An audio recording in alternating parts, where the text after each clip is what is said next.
Teenmar Mallanna, MLC Mallanna. So, ఈ పేరు గురించి పెద్దగా పరిచయం చేయాల్సిన అవసరం లేదు. సో, మరి ఇప్పుడు ఇటీవల కాలంలో ప్రస్తుతానికి గత 2 రోజుల నుంచి కూడా మల్లన్న సోషల్ మీడియా వేదికగా హాట్ టాపిక్‌గా నిలిచారు.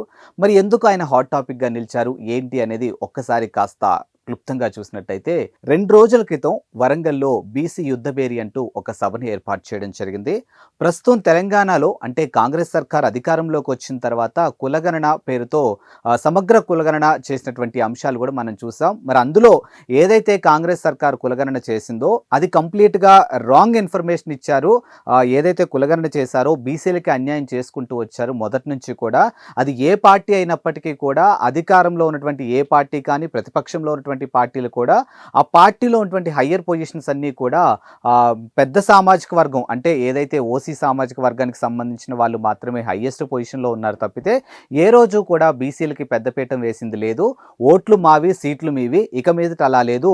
సీట్లు మావే, ఓట్లు మావే అనే నినాదంతో ఖచ్చితంగా మేము రాబోయే ఎలక్షన్స్‌లో మేము కూడా బరిలోకి ఉండబోతాం. ప్రస్తుతానికి తెలంగాణలో రెడ్డి సామాజిక వర్గానికి సంబంధించినటువంటి రేవంత్ రెడ్డి సీఎంగా కొనసాగుతున్నారు. మరి 2028లో రాబోతున్నటువంటి ఎలక్షన్స్‌లో మాత్రానికి ఇంకా ఇదే ఆఖరి సీఎం అవుతారు. రెడ్డి సామాజిక వర్గం నుంచి కానీ, వెలమ సామాజిక వర్గం నుంచి కానీ, ఓవరాల్‌గా ఓసీ సామాజిక వర్గం నుంచి కానీ 2028 తర్వాత ఖచ్చితంగా బీసీ సీఎం అవుతారు. అయితే నేనే అయ్యే ఛాన్సెస్ కూడా ఉంది అనే కోణంలో తీన్మార్ మల్లన్న చేసినటువంటి వ్యాఖ్యలు అదేదో 4 గోడల మధ్య మాట్లాడినటువంటి అంశాలు కాదు. చాలామంది ప్రజలు లక్షల మంది ముందు మాట్లాడినటువంటి అంశాలు. ఇప్పుడు వాటిని బేస్ చేసుకొని కాంగ్రెస్ సర్కార్ కాస్త గుర్రుగా ఉంది అనంటే అవుననే సమాధానం కూడా వినిపిస్తుంది. ఆయన బీసీ సంఘానికి సంబంధించినటువంటి అంశాలు మాట్లాడడంలో తప్పు లేదు.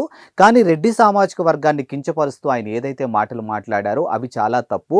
ఒక విధంగా మా మనోభావాలు దెబ్బతిన్నాయి అనే కోణంలో కూడా ఇప్పుడు తెలంగాణలో ఉన్నటువంటి రెడ్డి సామాజిక వర్గంలో ఉన్నటువంటి కాంగ్రెస్ నేతలు కూడా కాస్త సీరియస్ అవుతున్నారని తెలుస్తుంది. అదే అంశం పైన ఇప్పుడు తీన్మార్ మల్లన్నకు, ఎమ్మెల్సీ మల్లన్నకు షోకాజ్ నోటీసులు కూడా జారీ చేసినట్టుగా అయితే తెలుస్తోంది. అండ్ దీని మీద పార్టీకి కూడా కంప్లైంట్ చేసినట్టు అంటే పార్టీలో కొన్ని డిసిప్లిన్స్ ఉంటాయి కదా.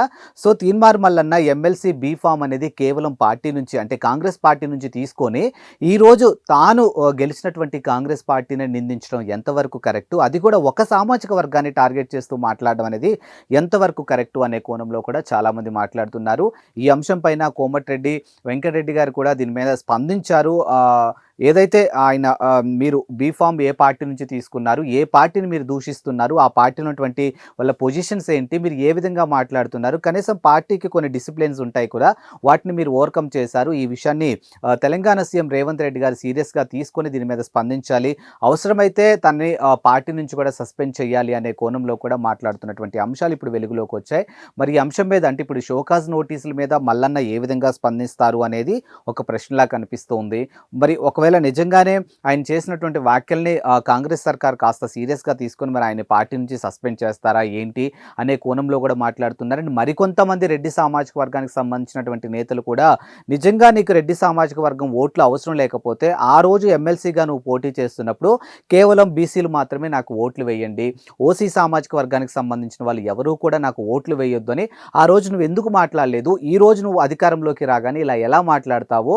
అంటే నీకు అధికారం వచ్చేంతవరకు ఒకలా మాట్లాడతావు, అధికారం వచ్చిన తర్వాత ఇంకోలా మాట్లాడతావు, అంటే ఒడ్డు వెళ్ళిన తర్వాతకి తెప్పని తిరిగేయటం అంటే ఇదే. సో ఇలాంటి వ్యాఖ్యలు చేయడం సరికాదు అనే కోణంలో కూడా చాలామంది మల్లన్న పైన సీరియస్గా ఉన్నారు. మరి ఓవరాల్గా అసలు ఈ అంశం ఏ విధంగా వెళ్ళబోతుంది అని ప్రస్తుతానికైతే ఆయనకి షోకాజ్ నోటీసులు ఇచ్చారు కాబట్టి ఆ షోకాజ్ నోటీసులకి ఆయన ఏ విధంగా రెస్పాండ్ అవుతాడు, మరి ఏదైతే ఆయన ఒక సామాజిక వర్గాన్ని టార్గెట్ చేస్తూ ఆయన మాట్లాడినటువంటి మాటలు ఏవైతే ఉన్నాయంటే అవి కొంచెం ఎక్కడో కొంచెం అన్పార్లమెంటరీ లాంగ్వేజ్ కూడా యూజ్ చేశారు అనేది కూడా వినిపిస్తుంది. మరి వీటన్నిటికీ ఆయన ఏ విధమైనటువంటి సమాధానం చెప్తారు, ఆ రెడ్డి సామాజిక వర్గానికి ఆయన ఏమైనా క్షమాపణలు కోరుకుంటారా ఏంటి అనేది తెలియాల్సి ఉంది.